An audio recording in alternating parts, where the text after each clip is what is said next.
أعوذ بالله من الشيطان الرجيم. قل إن كنتم تحبون الله فاتبعوني يحببكم الله ويغفر لكم ذنوبكم والله غفور رحيم. السلام علیکم ورحمۃ اللہ وبرکاتہ. ان الحمد للہ نحمده ونستعینه ونستغفره ونعوذ باللہ من شرور انفسنا ومن سیئات اعمالنا من يهده الله فلا مضل له ومن يضلل فلا هادي له واشهد ان لا اله الا الله وحده لا شريك له واشهد ان محمدا عبده ورسوله. يا ايها الذين امنوا اتقوا الله حق تقاته ولا تموتن الا وانتم مسلمون. يا ايها الناس اتقوا ربكم الذي خلقكم من نفس واحده وخلق منها زوجها وبث منهما رجالا كثيرا ونساء واتقوا الله الذي تساءلون به والارحام ان الله كان عليكم رقيبا. يا أيها الذين آمنوا اتقوا الله وقولوا قولا سديدا يصلح لكم أعمالكم ويغفر لكم ذنوبكم ومن يطع الله ورسوله فقد فاز فوزا عظيما. أما بعد فإن خير الحديث كتاب الله وخير الهدي هدي محمد صلى الله عليه وسلم وشر الأمور محدثاتها وكل محدثة بدعة وكل بدعة ضلالة وكل ضلالة في النار.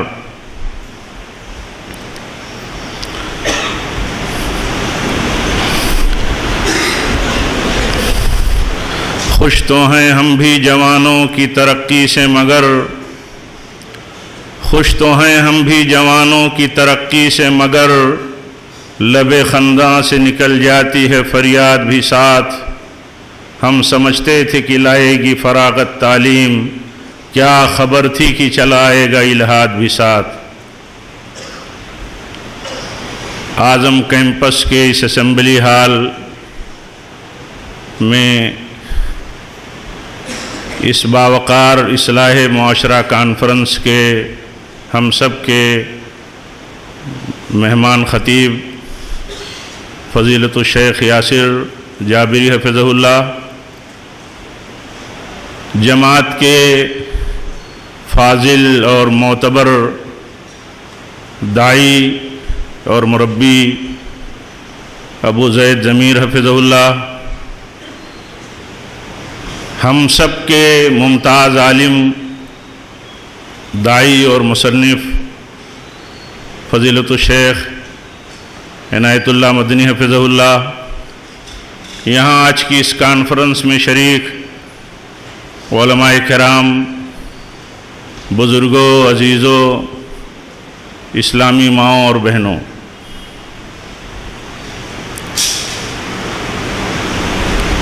ہمارے لیے اور آج سارے مسلمانوں کے لیے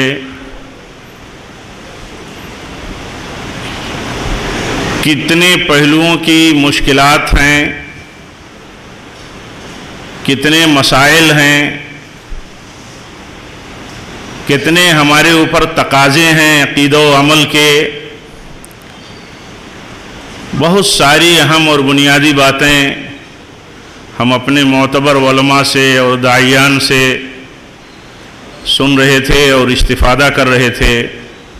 اللہ تعالی ہم سب کی اس کوشش کو، اس محنت کو ہم سب کے حق میں اللہ تعالی قبول فرمائے. میرے بھائیوں، اس موقع پر مجھے آپ کے سامنے جو تھوڑی دیر باتیں کرنی ہیں، اس میں ایک بات تو یہ ہے کہ دیکھیے، ہمارا ایمان اور عقیدہ بہت مضبوط اس بات پر رہنا چاہیے کہ ہماری دنیا اور آخرت کی بھلائی ہمارے لیے دنیا اور آخرت کی ساری بھلائی اس پر موقوف ہے کہ ہم اس دین کو جس کو قبول کیا ہے اس پر ہم ثابت قدم رہیں، جمے رہیں۔ یہ بہت بڑا مسئلہ ہے۔ ہم جس اللہ کی اور اس کی ربوبیت کی باتیں کرتے ہیں، جس نبی صلی اللہ علیہ وسلم کی اور آپ کی اسوہ کی باتیں کرتے ہیں، جس آسمانی ہدایت کی باتیں کرتے ہیں، جو دعوے کرتے ہیں، اس کے مقابل میں آپ یہ دیکھیے کہ ان دعووں کے مقابل میں ہمارا طریقہ کیا ہے، ہمارا عمل کیا ہے۔ یعنی اگر یہ بات کہی جائے کہ حقیقت میں یہ دعوے ہیں اور عملی طور پر ارتداد کا ماحول ہے، الحاد پھیلا ہوا ہے، تو عام طور پر یہ بات صحیح ہے۔ عام طور پر یہ بات صحیح ہے۔ ایک آدمی یہ کہتا ہے سب سے بہتر طریقہ نبی کا طریقہ ہے صلی اللہ علیہ وسلم۔ ہر آدمی یہ بات کہتا ہے سب سے بہتر طریقہ نبی صلی اللہ علیہ وسلم کا طریقہ ہے۔ ہم میں ہر آدمی یہ کہتا، ہر مسلمان یہ کہتا ہے کہ ہمارا رب اللہ ہے، لیکن ہم کو یہ دیکھنا چاہیے، ہم سب کو اپنے تئیں یہ دیکھنا چاہیے کہ کیا ہم اپنے دعوے میں پکے ہیں؟ ہم اللہ تعالیٰ کی ربوبیت کو ماننے کا دعویٰ کرنے کے بعد کیا ہم اللہ تعالیٰ کو نفع پہنچانے والا، نقصان پہنچانے والا، روزی دینے والا، اس میں کشادگی اور تنگی کا مالک ہم عملی طور پر سمجھتے ہیں؟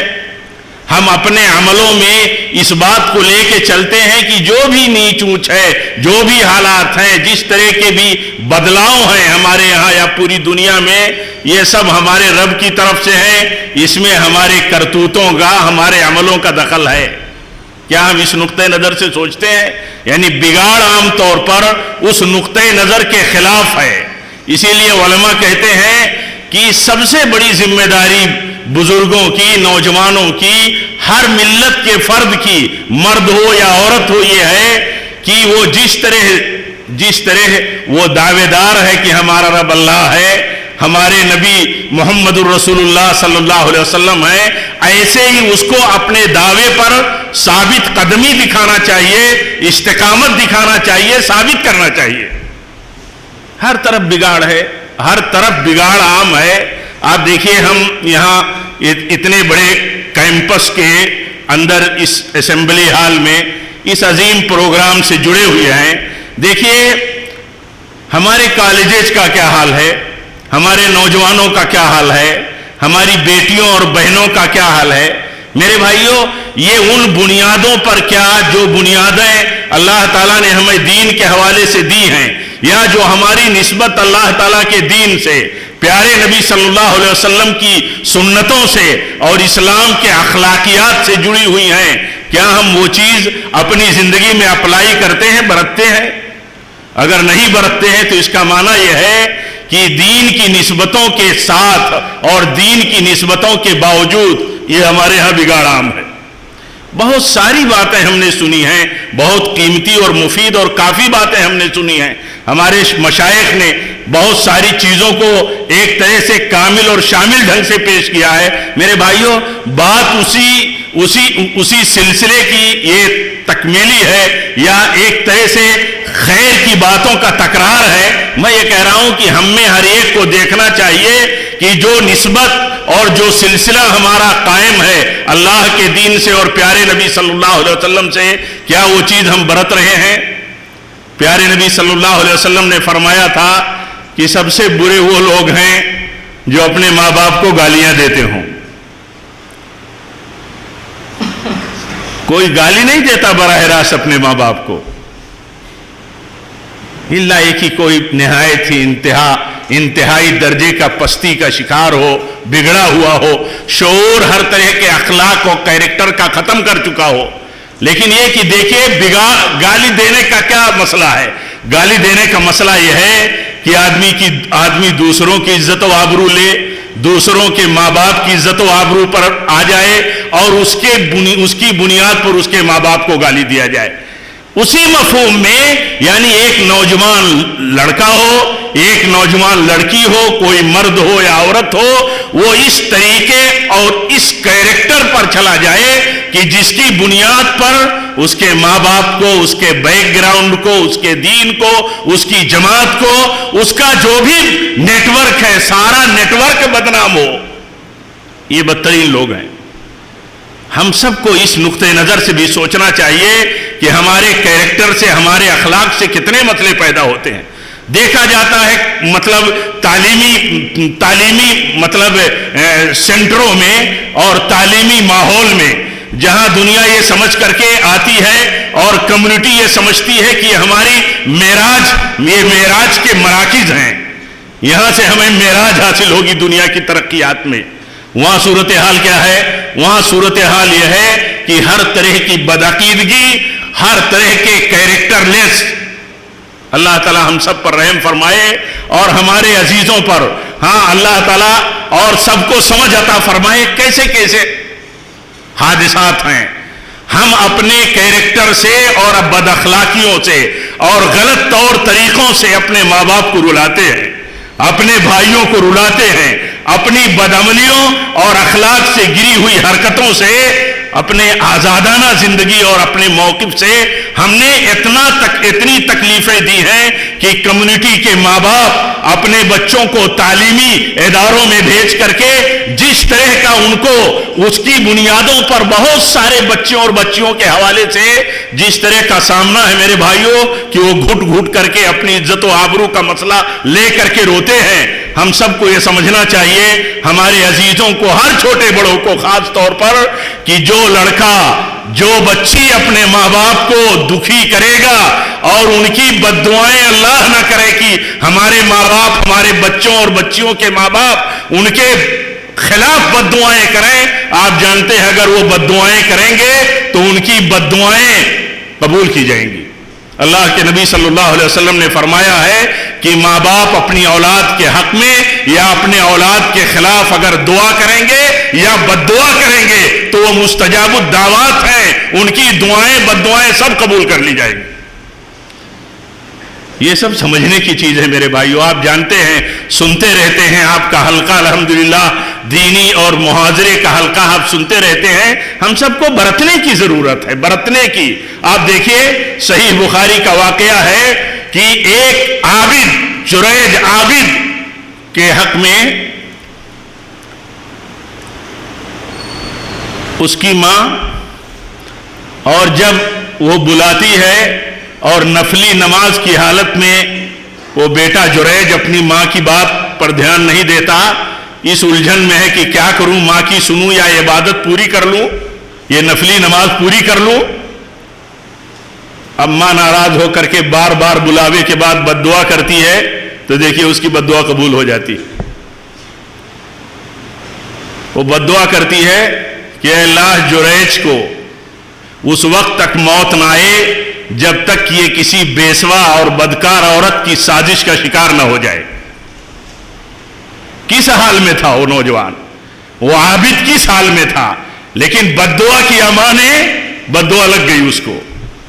ایک بدکار عورت نے اپنی سازش میں، اپنی جال میں پھنسایا اور وقت کے حاکم نے اس کو گھسیٹوایا، مارتے ہوئے قوم اس کو لائی اور پورے طور پر رسوا کیا گیا، جبکہ حقیقت میں مسئلہ کیا تھا؟ مسئلہ یہ تھا کہ وہ شخص ماں کی بات سنا نہیں اور ناسمجھی کا شکار ہو گیا۔ میرے بھائیوں، غور کرنے کی چیز یہ ہے کہ ہم جس طرح کے ماحول میں جیتے ہیں اور جس طرح کے حالات اور مشکلات کی شکار ہے پوری قوم، پوری دنیا میں اور ملک میں بھی مختلف قسم کے مسائل اور مشکلات کا شکار ہے، اس میں بھی ہمیں یہ دیکھنا چاہیے ہم اپنے ماں باپ کی اولاد کو، ہمارے عزیز نوجوانوں کو، طلباء اور طالبات کو، کہ ہم اپنے ماں باپ کی دعائیں لے رہے ہیں یا بد دعائیں لے رہے ہیں۔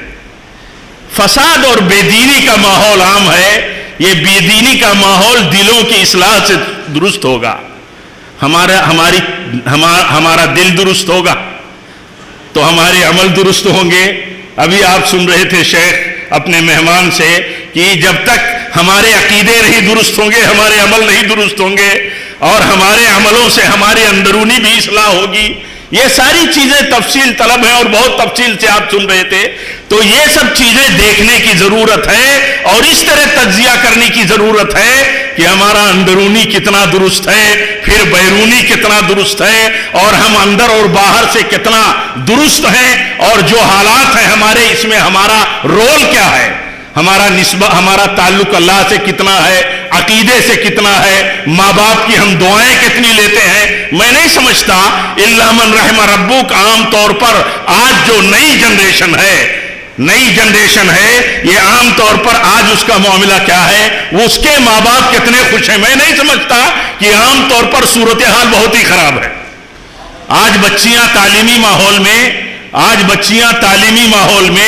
آزادی کے ماحول میں اس رخ پر جا رہی ہیں تیزی کے ساتھ کہ وہ اپنی مرضی کا انتخاب چاہتی ہیں, اپنی مرضی سے اپنے زندگی کا ساتھی وہ چاہتی ہیں اور طے کرتی ہیں.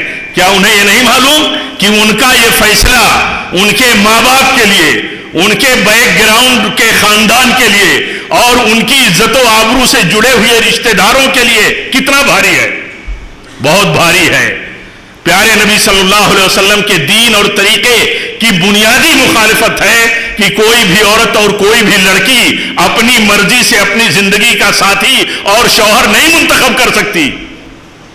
اس کا نتیجہ کیا ہے؟ آج سروے پڑھنے والے, آپ پڑھے لکھے لوگ جانتے ہیں کہ اخباری سروے ہے, عام طور پر اس کو کسی حد تک بھی اگر صحیح مانے, ایک اندازہ اس کا لے لیں, تب بھی سروے کیا ہے, تقریباً 95% اس طرح کی شادیاں آگے جا کر کے فیل ہو جاتی.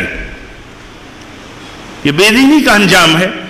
تعلیمی ماحول میں, کالجز میں, جہاں ہمارے بچے, ہمارے بھائی اور ہماری بہنیں آ کر کے تعلیم حاصل کرتی ہیں, ان کا مقصد, ہمارا مقصد کیا ہے؟ ہمارا مقصد یہ ہے کہ ہم ان کو دنیا کے اسمان تفرقوں میں, گروپوں میں اور اسی طرح الگ الگ دھڑوں میں بٹ کر کے ایک دوسرے کے خلاف, ان کے ایمان کے خلاف, ان کی عزت کے خلاف, ان کی دنیا کے خلاف, ان کی جو بھی حیثیتیں ہیں اس کے خلاف سازشیں کرتے ہیں.